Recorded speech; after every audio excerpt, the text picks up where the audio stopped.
Installé. Alors, je ne suis pas historien, je suis géographe. Je vais essayer d'animer cette table ronde le mieux possible parce que nous avons essentiellement des invités qui sont des historiens, spécialistes de l'océan Indien.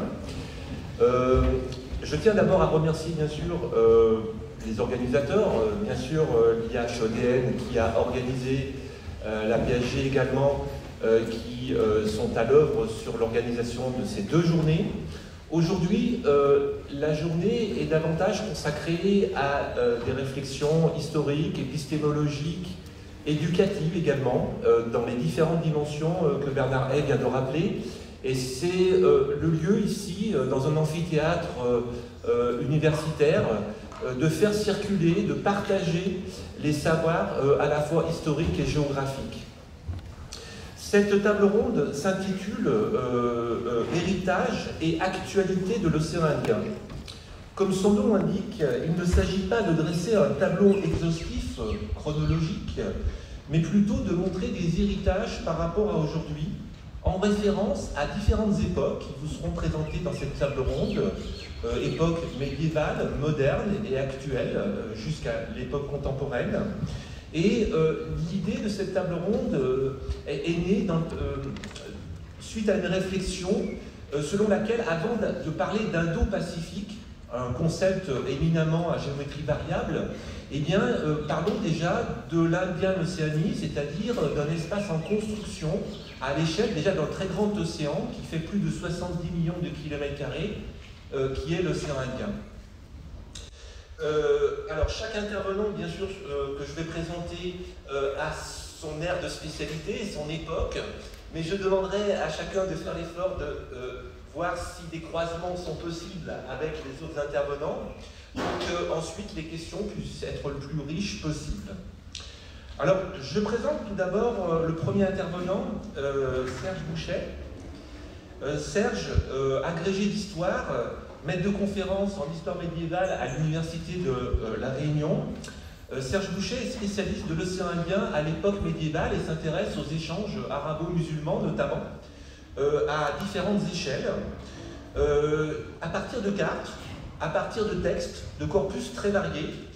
Il a écrit un article je crois que c'est 2019, pour la revue Outre-mer, et cet article s'intitule « Un océan s'impose, l'océan Indien du XVIIe au XVe siècle, du 7e au XVe siècle, c'est-à-dire à l'époque médiévale. » Je vais lire juste l'introduction de cet article parce que je crois que ça donne la tonalité de la table ronde. Serge Bouchet écrit « Par rapport à la Méditerranée, la jeunesse de l'océan Indien est tout autre. Notre objet est de déterminer comment se constitue cet espace. L'océan Indien, tel que nous le concevons aujourd'hui, couvre 75 millions de kilomètres carrés sur une largeur d'environ 6000 km de Djibouti à la Birmanie et 7800 km de l'Afrique du Sud à la côte ouest de l'Australie. Il met en contact des sociétés très diverses et très anciennes, des sociétés d'Afrique, d'Orient et par la mer Rouge d'Europe. Donc un carrefour, un lieu de passage privilégié. Voie de passage privilégiée, il est au cœur de la mondialisation actuelle. La puissance vient de lui.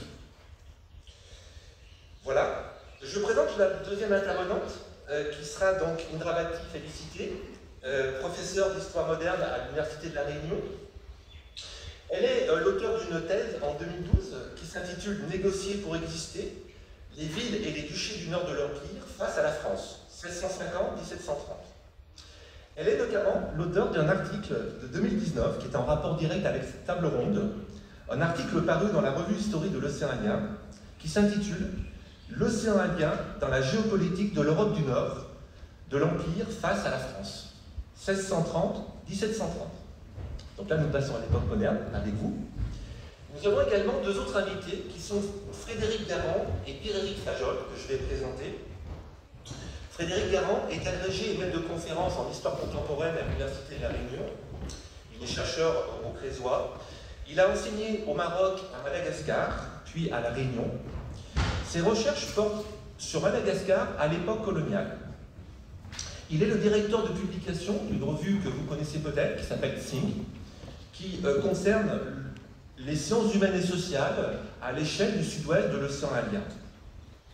Il est titulaire d'une thèse en 1999 où il a travaillé sur les photographies des missionnaires en Chine, donc la Chine bien présente également dans l'Indo-Pacifique, et donc il s'intéresse également au support iconographique par rapport à cet espace. Pierre-Éric Flageol, donc agrégé et maître de conférence en histoire contemporaine, a une thèse qui concerne le sentiment d'appartenance et la réappropriation nationale à la Réunion entre 1880 et 1950.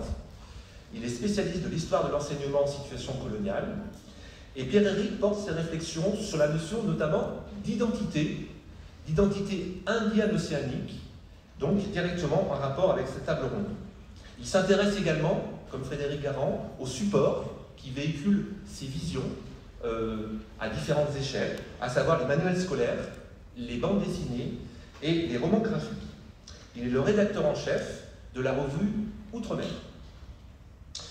Tous les deux viennent de publier, enfin c'était en 2021 déjà, un ouvrage commun qui s'appelle La Réunion-Madagascar, dont ils vont vous parler, une histoire connectée, puisqu'il s'agit bien ici de voir les interconnexions, les interrelations à l'échelle d'un espace qui est l'océan Indien. Alors je laisse la tâche à Serge Bouchet pour une première présentation donc, concernant les enjeux des échanges à l'époque médiévale. Merci.